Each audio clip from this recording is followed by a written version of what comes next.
Yeroon ta'e tureera. Akkuma baay'ee keessanii sagalee Waaqayyoo dhaga'uu fi Waaqayyo jireenya koo irratti fedhanaaf qabu beekuuf garuu hin beeku. Sagaleen Hafuura Qulqulluu akkam akka ta'e hin beeku. Sagalee isaa fi yaadota koo gargar baasuu hin danda'uun ture. Achiin booda tuuta karaa tasgabbaa'ee fi jaalalaan Hafuurri Qulqulluun na barsiisuu jalqabe. Qaqawweessaan yookaan balaqqees karaa diraamaadhaan guuteen hin turre. Yeroon itti cabetti garaan koo of kenne callisa keessa yeroon turetti, yeroon abdii hin qabnee fi dadhabaa akkan ta'e yeroo natti dhaga'ametti Hafuurri Qulqulluun na gaggeessuu jalqabe. Humnaan utuu hin taane asaasaa fi tuqaatiidhaan gammachuudhaan kan guutame ture. Kanaafuu kanan isiniif qoodu akkamitti sagalee isaa amanuun akkanarra jiru akkamitti akka na barsiisedha. Tokkicha isa duukaa bu'uu yoo barattan, tokkicha argama isaa yoo hubattan, suuta jireenya keessan guutummaatti isin hoggana. Jireenyi keessanis ni jijjiirama. Ajajamuu keessa sodaan hin jiru. Argama isaa keessatti bitaa namatti galuun hin jiru. Argama isaa keessatti suuta kan jedhee fi kan tasgabbaa'e sagaleen Hafuura Qulqulluu amanaan tokko jireenya isaa keessatti kan argatu wanta baay'ee qaalii ta'edha. Sagaleen isaa kan iyyuu utuu hin taane yeroo hundumaa dinqisiisaadha. Yeroo hundumaa qulqulluu, yeroo hundumaa amanamaa fi yeroo hundumaa yeroo isaatti kan argamudha. Namoonni baay'een kallattii ni barbaadu. Kaayyoo ifa ta'e Waaqayyo iyyuudhaan ajaja akka isaaniif kennu abdatu yookaan samii irratti deebii akka isaaniif barreessu. Garuu Hafuurri Qulqulluun yeroo baay'ee akka bubbeetti hin dhufu. Inni dirqamaan xiyyeeffannaa keessan hin barbaadu. Lubbuu keenya, garaa keenya cal hamma jechisiifnutti nu eega. Sagalee isaa dhagahuu fi gargar baasuudhaaf fedhii irraa eegala. Sagalee kamiyyuu caalatti sagalee isaa barbaaduudhaan addunyaa kanarratti kan nu harkisan wantoota baay'ee, wantoota yeroo keenya guban, akkasumas sagaleewwan addunyaa keessa jiran baay'ee isaanii. Garuu sagalee Hafuura Qulqulluu dhagahuudhaaf fedhiin keessan wantoota kaanirra caalee yeroo dabalu wanti dinqisiisaa ta'e tokko ta'uu jalqaba.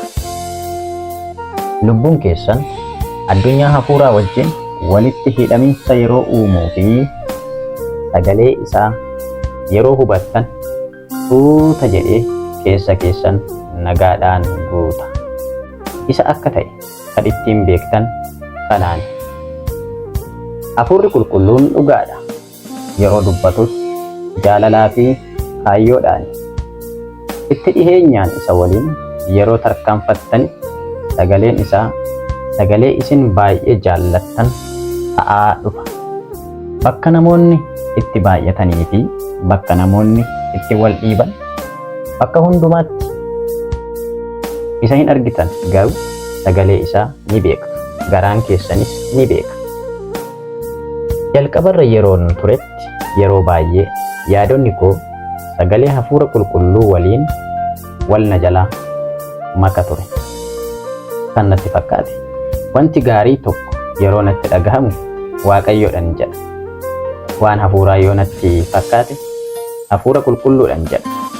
Garuu kanan baradhe yeroo tokko tokko Hafuurri Qulqulluun faallaa qananiis ni dubbata. Sababni isaa boqonnaa yerootiif qofaa miti kan inni dubbatu, wanta hin dhumnee fi bara bara ta'eef dubbata. Dhugaa kana irratti hundaa'uudhaan yeroo baay'ee kan inni dhufu sirreessuu fi oormaa ta'anidha. Karaa kanaan yaadota koo fi sagalee hafuura qulqulluu gargar baaseera. Hafuurri qulqulluun nagaa naaf fideera. Dogoggora koottis na sirreesseera.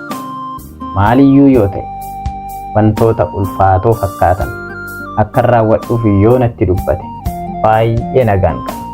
Nagaadhaan kan guutamedha. Kanan baradhe hafuurri qulqulluun yoomiyyuu waansaa wallaaluu fi dhiphina keessa hin galchu. Yoomiyyuu sodaa fi walii wallaaluu keessa nama hin galchu. Seexanni ni fakkeessa, ni jarjarsa, dirqamaan dhiibbaa godha, itti darbata. Garuu hafuurri qulqulluun ni ajaja. Yoomiyyuu dirqamaan hin dhufu, affeerraa godha. Tole jechuu keenya eega. Sagaleen hafuura qulqulluu yeroo hundumaa jaalala, gammachuu, nagaa, gaarummaa, dansummaa, dhugaa, amantiidha. Sagalichi gara sodaa, gara kooruu, dandeettii mataa keessaniin akka yaaltan kan isin godhu yoo ta'e isa miti. Garuu gara boqonnaa, amantii fi gara gadi of deebisuu akkasumas isa irratti hirkachuutti kan isin fidu yoo ta'e inni hafuura qulqulluudha. Macaafni qulqulluun afaan hafuura qulqulluuti. Isa burqaansa isaan hafuura baafata. Dubbii macaafa qulqulluutiin gaafa guutamtan sagalee isaa adda baaftanii dhagahuuf garaa keessan qopheessaa jirtu. Macaafa qulqulluudhaan dubbata. Luqqisiiwwanii fi boqonnaawwan sammuu keessan keessa fida. Isa akka ta'e dubbii isaatiin isiniif mirkaneessa. Jireenya keessan dubbii isaatiin yeroo guuttanitti sagaleensaa qulqullaa'ee isinitti dhaga'ama. Sagalee isaa qulqulleessitanii dhaga'uudhaaf lubbuun bakka callisaa keessa ta'uutu barbaachisa. Sagalee addunyaa kanaa dhufuun isin irra jiraata. Sagalee isaa dhaga'uudhaaf Waaqayyo waliin qofa ta'u ariifannoodhaan battalatti utuu hin taane waaqeffannaa fi weedduudhaan argama isaa eeguudha. Jechuunis bakka ajandaan tokkoyyuu hin jirretti, bakka diraamaadhaan hin guutamnetti isa qofa barbaaduudhaan Waaqayyo koo natti dubbadhu, si dhagahan jira, garaa jedhu. Akka kana yeroo jettan argamuun isaa isin harkisa. Sagaleen isaas kallattii jireenya keessanii isin agarsiisa. Waaqayyo maal naan jedhe jettanii tilmaamuun isin irraa hin eegamu. Tokkoon tokkoon tarkaanfii keessanii isa waliin ta'a.